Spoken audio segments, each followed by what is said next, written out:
자, 5강 내분비계로 넘어갑니다.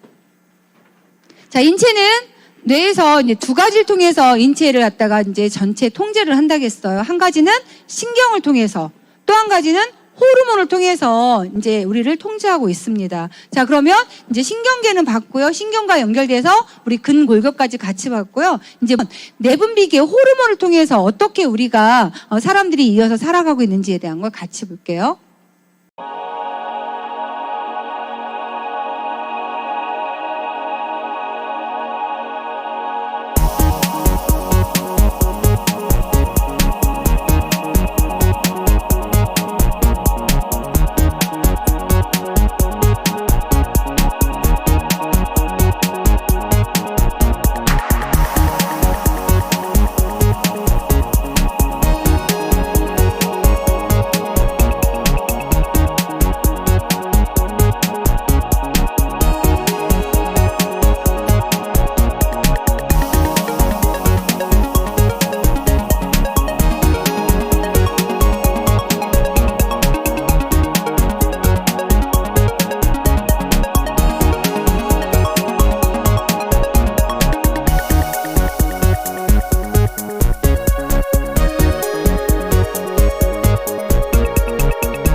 자, 뇌는 신경과 호르몬을 통해서 체내 60조 개의 세포를 컨트롤합니다.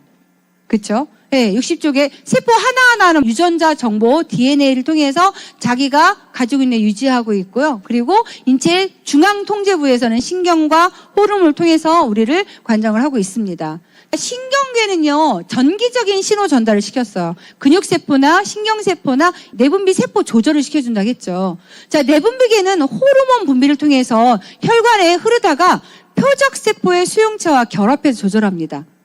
제가 유방암인 사람들과 얘기하다 보니까 항암 치료하는데 표적 치료를 하더라고요. 그 유방 어떤 호르몬과 관련되어 있는 그 약물을 넣어서 호르몬 치료를 하는 거더라고요.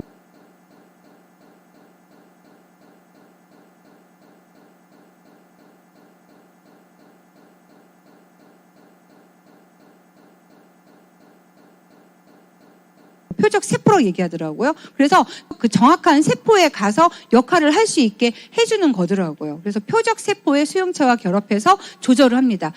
비교적 느리지만 이 호르몬은요, 반드시 그 세포에 갔을 때만 영향을 줘요. 다른 데는 영향을 주지 않습니다. 그래서 호르몬이라는 건요, 세포나 기관으로 신호를 전달하는 화학 물질이에요. 신경계는 전기적인 신호 전달이고 여기는 화학 물질이 뿌려지는 거예요. 뉴런을 통해서 전기 전달을 움직이는 통로가 따로 있었지만 호르몬은 그 내분비 기관에서 분비되면 피를 타고 움직이는 거예요. 피를 타고 움직이다가 그 기관에 가서만 작동을 하게 되어 있습니다. 구성 성분에 보니까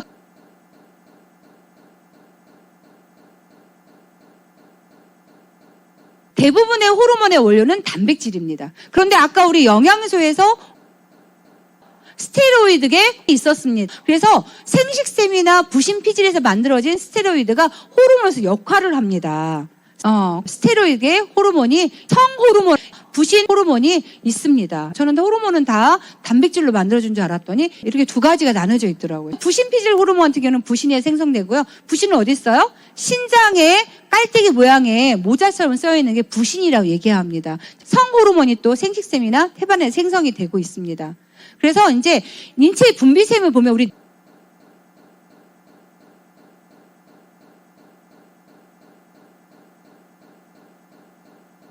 내분비 샘이라 분비관은 없습니다. 하지만 체내에 혈액이나 조직액으로 해서 호르몬을 직접 분비하고 있습니다.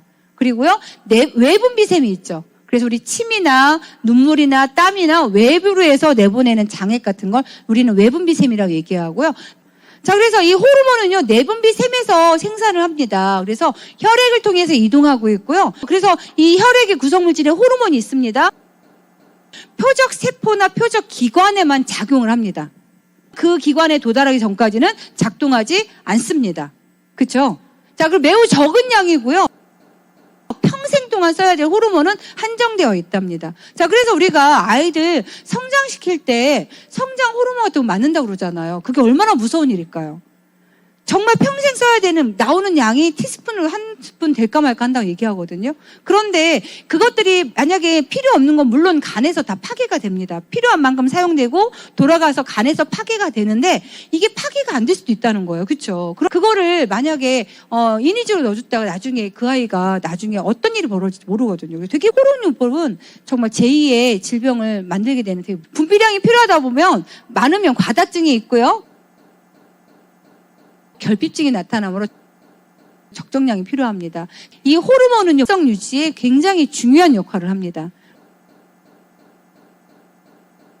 계속 같은 상태를 유지하기 위해서 호르몬을 분비하고 줄여들고 이거를 계속하면서 몸을 조절하고 있어요.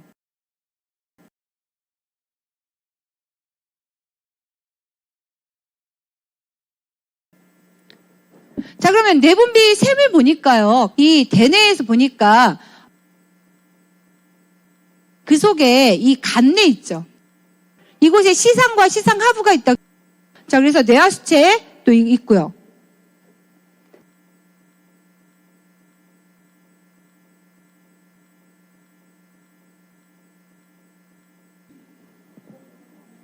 손과 선.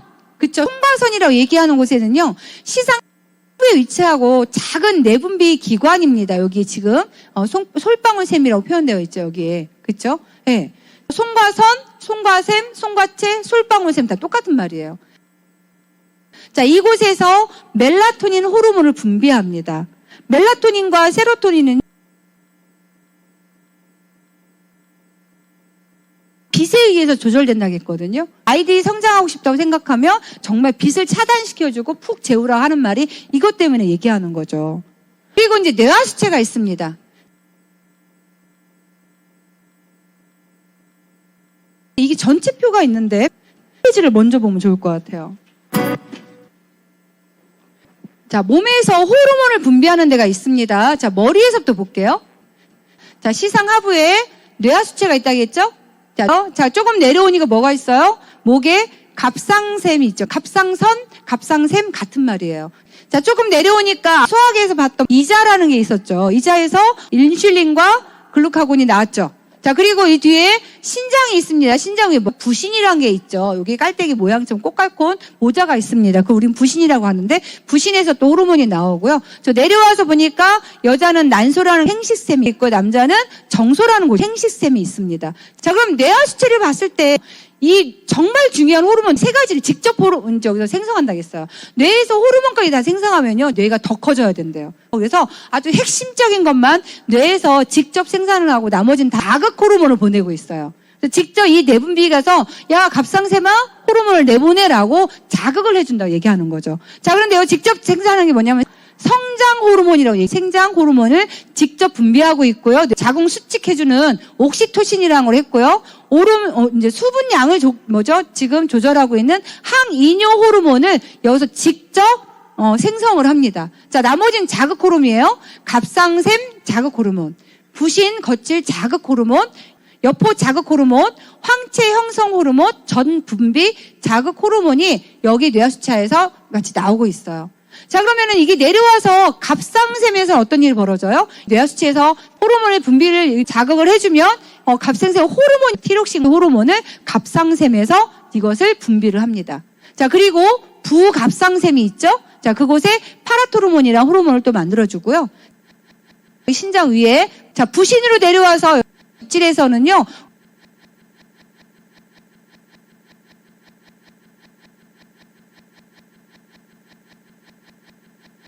코르티코이드라고 얘기하는 혈당량을 증가하는 호르몬이 나오고요. 그다음에 알도스테론이라는 무기질을 관장하는 또 호르몬이 나옵니다.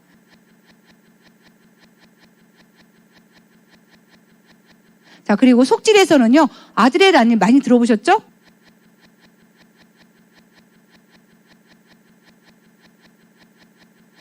요즘에는 에피네프린이라는 표현을 하더라고요. 이런 호르몬이 또 나와요. 자, 그리고 췌장 이자에서는요, 알파세포에서 글루카곤이 나오고요, 베타세포에서 인슐린이 나옵니다. 자, 그리고 생식샘으로 내려와서 정소에서 남성 호르몬 테스토스테론이라는 게 나오고요, 여성에서는요, 에스트로겐과 프로게스테론이라는 호르몬이 나옵니다. 자, 이렇게 하면 지금 내분비계를 전체를 다 본 거예요.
호르몬에 의외로 갑상선 암인 사람들이 되게 많아요. 요즘에 조기 진단을 통해서 알게 되는 경우가 많은데, 근데 이제 갑상선 호르몬의 이제 가장 중요한 역할이 그 세포의 에너지 대사와 관여되어 있다는 거예요. 근데 만약에 이거를 제거 수술을 하게 되면 앞으로 그 사람은 갑상샘 호르몬을 계속 먹어줘야 되는 거죠.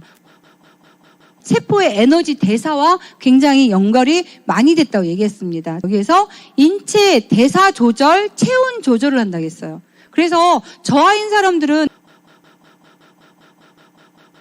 등치가 있는데 맨날 추위를 타는 거죠. 사실 제가 굉장히 추위를 많이 탔거든요. 그리고 대사가 잘 안 되고, 한 가지 이유로 된 건 아니지만, 그래서 이제 이거는, 갑상샘 저하야. 뭐 이렇게 이제 얘기를 했었는데, 갑상샘 항진증 있잖아요. 계속 너무 세포를 태우니까 조절을 못 하는 거예요. 티록신 그 호르몬의 원료는 요오드거든요. 아이오딘이라고 표현하거든요. 같은 말이에요. 그게 부족한 상태에서 계속 여기를 자극하게 되면 이제 붓게 되는 거죠.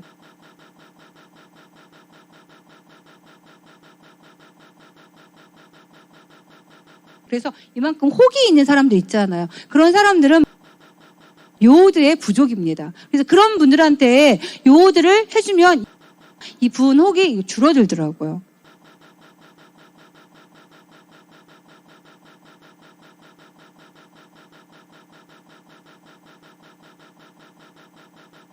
그래서 갑상샘 또 당하고 간하고도 또 굉장히 연관이 많이 되어 있더라고요. 왜냐면 간에서 또 호르몬 생성이나 소멸 같은 게 연관이 많이 되어 있어서 진짜 간 건강하고도 연관이 됐다고 한번 생각을 해보시면 좋을 것 같아요. 그리고 이제 다량의 아이오딘 함유라고 얘기하죠. 인체의 5분의 3을 이 분비 호르몬, 요오드가 들어있는 제품 뭐가 있죠?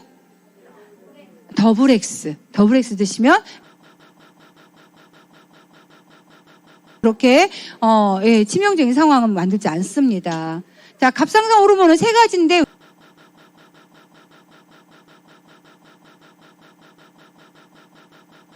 이제 T3다, T4다, 뭐 이렇게 얘기해주고 있는데 어쨌든 가장 대표적인 티록신이라고 이해를 하시면 될 것 같고요. 체온 유지와 대사 균형을 유지하는 역할이라고 얘기하고요. 결핍으로 통해서 오고 있고, 호르몬이 부족하면서 이제 모든 게 천천히 되는 거죠. 그러면 대사가 안 되면서 축적되면서 무기력증으로 오게 됩니다. 많이 피곤하고요. 부족하게 되면. 이렇게 비대증이 오게 됩니다. 그렇죠? 지금 부갑상선은 아까 이 뒤쪽에 4개의 점이 있었잖아요. 그렇죠? 그게 부갑상선인데 칼슘 조절 호르몬을 해준다고 했어요. 혈중 칼슘 수치를 높여주는 역할을 해준다고 얘기를 했습니다.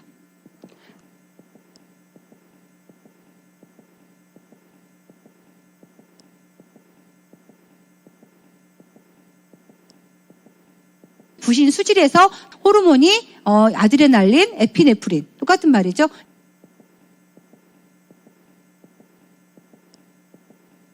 자, 아까 정리됐습니다.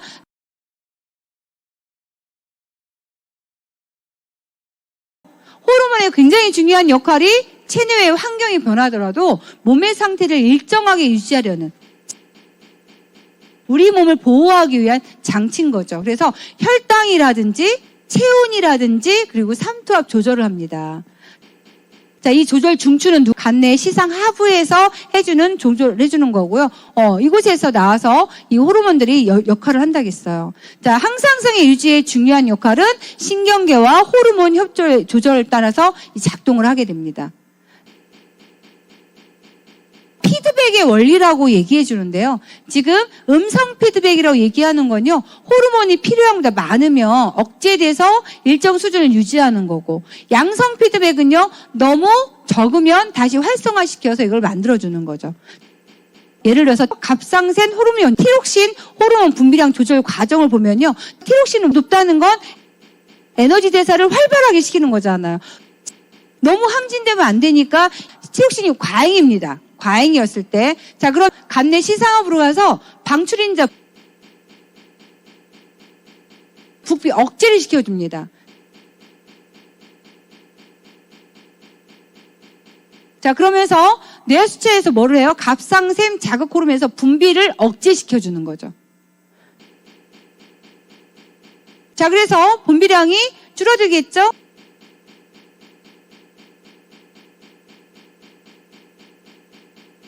그래서 분비 억제시켜주면서 다시 부족한 상태로 이제 만들어주는 거고요. 자, 이제 티록신이 부족하게 되면 어떻게 사이클이 돌아갑니까?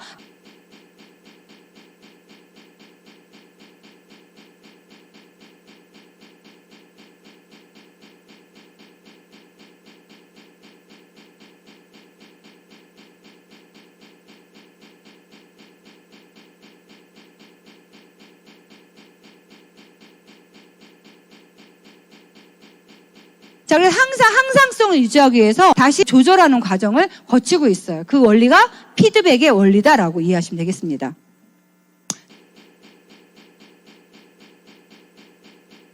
자, 혈당량 조정하는 것도 혈당량은 췌장에서 나오는 거죠. 췌장에서 나오는 거. 글루카곤, 인슐린. 네, 그 혈당량은 조절을 하고 있다라고 이해하시고 넘어갈게요.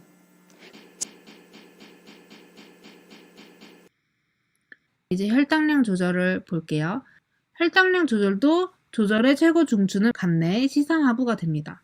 먼저 고혈당일 때는 인슐린이 작용을 해서 혈당량을 낮춰줘야겠죠. 그리고 저혈당일 때는 세 가지 호르몬의 작용이 있어요. 바로 글루카곤과 당질, 코르티코이드, 에피네프린 이 세 가지 호르몬의 작용으로 혈당량을 높여줍니다. 먼저 고혈당일 때 볼게요. 고혈당일 때는 간내의 시상하부에 가서 부교감 신경이 이제 활성화됩니다. 부교감 신경이 활성화되니까 얘가 이자로 가겠죠. 이자에는 알파세포하고 베타세포가 있어요. 근데 우리 인슐린은 이자의 베타세포에서 분비가 됩니다. 그래서 이자의 베타세포에서 인슐린 분비량이 부교감 신경에 의해서 증가하게 되고요. 이 증가된 인슐린이 바로 간으로 가서 포도당을 글리코젠으로 합성시킵니다. 포도당을 글리코젠으로 합성시키니까 포도당의 농도가 낮아지겠죠. 반대로 저혈당일 때는 간내 시상하부에서 마찬가지로 교감신경이 반대로 작용을 하겠죠. 그리고 또 부신 피질 자극 호르몬, 즉 부신 거칠 자극 호르몬의 분비량도 증가가 하게 돼요. 교감신경은 이자로 가서 인슐린과 반대되는, 즉 알파세포에서 글루카곤이 분비가 됩니다. 그리고 교감신경하고 부신 거칠 자극 호르몬이 부신으로 가가지고 겉질에서는 당질 코르티코이드하고 속질에서는 에피네프린이 분비가 돼요. 그래서 글루카곤하고 교감신경에 의해서 속질에서 분비되는 에피네프린하고 부신 거칠 자극 호르몬에 의해서 분비되는 당질 코르티코이드가 바로 마찬가지로 간으로 가서 이번엔 반대로 글리코젠을 포도당으로 분해시킵니다. 포도당이 혈중에 많아지게 되니까 당연히 혈당량은 높아지게 되는 거겠죠. 이렇게 자율신경계하고 호르몬에 의해서 혈당량 조절이 일어납니다.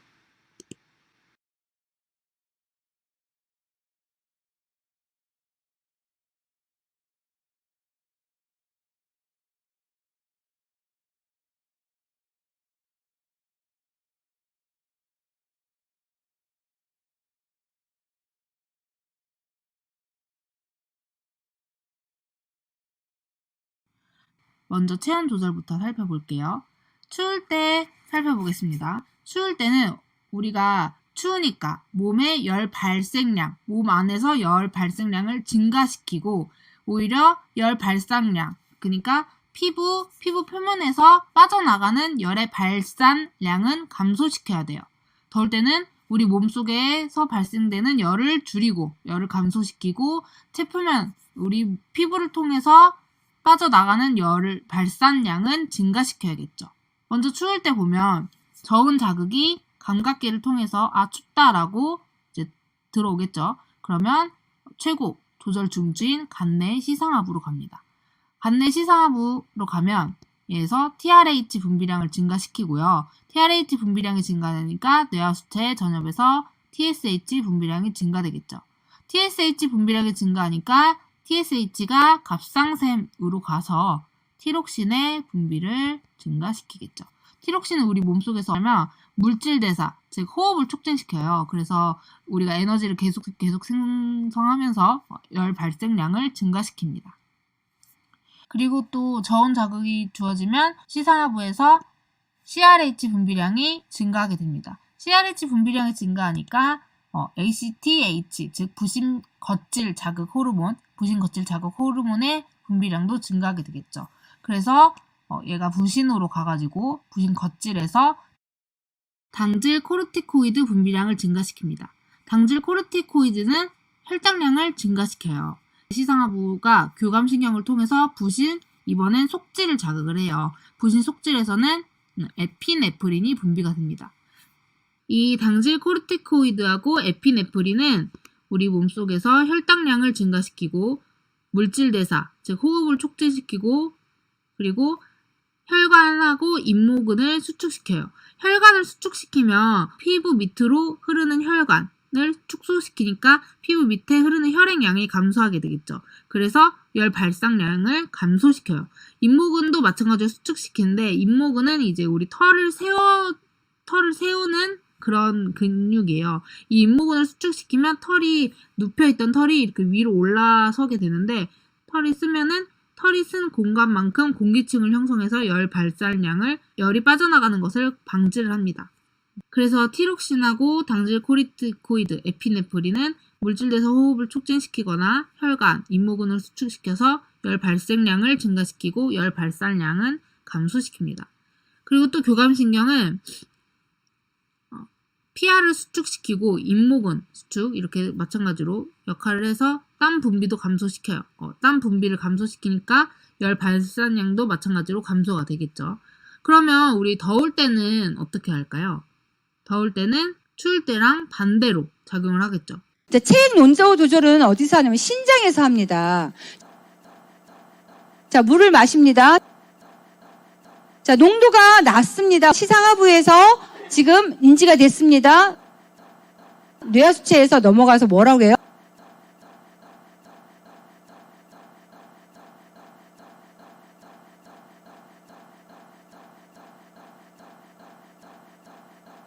항이뇨 호르몬을 분비를 감소시킵니다.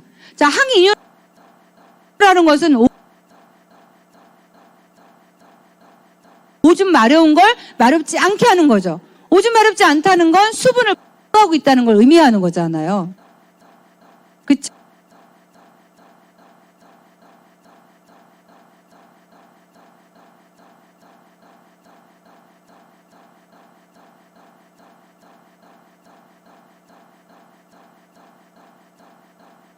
자, 그래서 물의 재흡수를 억제시키고요. 그러면 흡수를 억제시켜주면 오줌량이 증가되면서 체액의 농도가 증가되면서 높은 상태가 된 거죠. 자, 땀을 흘렸다. 이런 경우에 이제 체액이 높은 상태가 된 거죠. 자, 그러면 여기 뇌하수체에서 항이뇨 호르몬 바소프레신이라는 걸 분비 증가시키면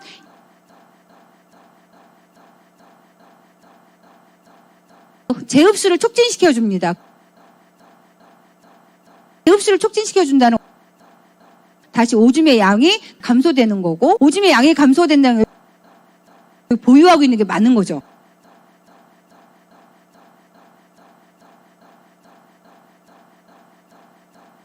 오줌의 양이 증가된다는 것은 물을 가지고 있지 않은 체위로 빼냈으니까 물을 조금밖에 갖고 있지 않는 거죠. 농도를 증가시켜주는 거고 오줌의 양이 감소시켰다는 건 몸의 수분량이 많아진다는 걸 의미하는 거고 농도는 다시 감소하게 만들어지는 거죠. 자, 이런 피드백의 원리로 우리 체액도 조절하고 있고요. 혈당도 조절하고 있고 이걸 다 하고 있다는 것만 이해하시면 될 것 같아요.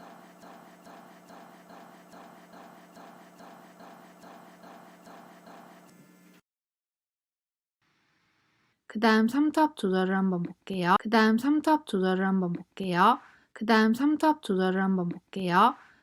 삼투압 조절도 항상성 조절의 최고 중추는 간내의 시상하부가 됩니다. 먼저 삼투압이 높을 때는 간내 시상하부가 삼투압이 높다. 우리 몸속에 체내 삼투압이 높다라고 감지가 되면 뇌하수체 후엽으로 가서 수분 재흡수를 촉진시키는 항이뇨 호르몬의 분비를 촉진시킵니다. 항인용 호르몬의 분비가 촉진이 되면 얘가 신장으로 가서 신장에서 수분 제흡수를 흡수시킵니다. 그러니까 물을 신장에서 빠져나가는, 우리 몸속에서 빠져나가는 수분의 양을 줄이고 최대한 많이 흡수를 시키는 거예요. 왜냐하면 삼투압이 높으니까 체내에 무기 염류량이 많잖아요. 그러니까 물이 부족한 상태가 된단 말이에요. 그러니까 ADH가 신장에서 물의 재흡수량을 증가시켜서 결론적으로 삼투압을 낮추는 역할을 해주는 거죠. 반대로 삼투압이 낮을 때는 마찬가지로 관내 시상하부가 감지를 해서 뇌하수체 후엽에서 ADH 분비를 이번엔 억제시키겠죠. ADH 분비가 억제되니까 신장에서 물의 재흡수량이 감소가 됩니다. 물이 재흡수되지 않아. 물이 재흡수되는 양이 감소하니까 삼투압은 그 결과 높아지게 됩니다. 이 혈액의 삼투압이 낮아지는 게 이 원인이 다시 뇌하수체 후엽으로 가서 음성 피드백의 작용을 줍니다. 그래서 오히려 억제되는 이 순환 구조로 계속 삼투압이 조절이 돼요. 삼투압 조절을 무리할 수도 있지만 무기염류, 즉 나트륨이나 칼륨과 같은 무기염류에 의해서 조절이 될 수도 있어요.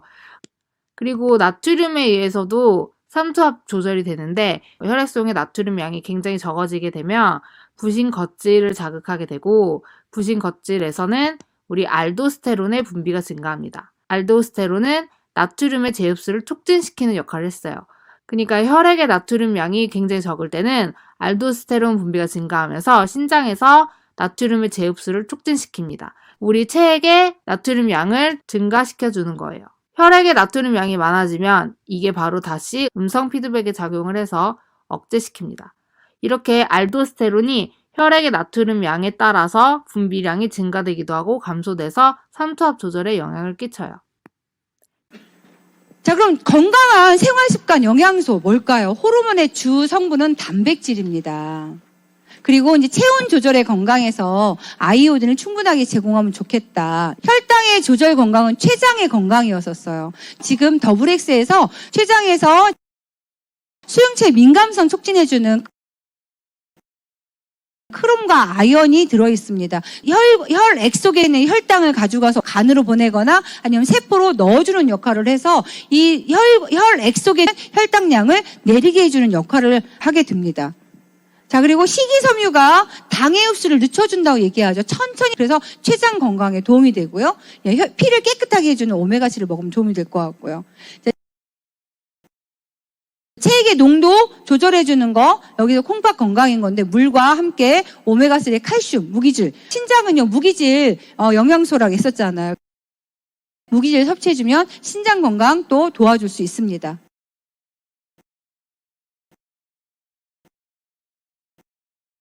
더블엑스, 이스트비, 아세로아 시로에서 넘어가겠습니다. 내분비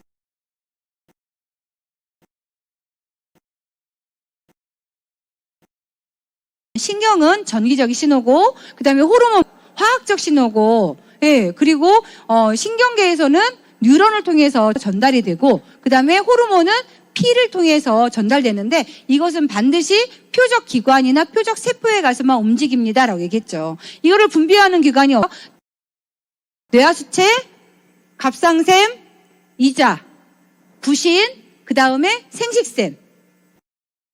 내분비 호르몬을 분비하고 있습니다.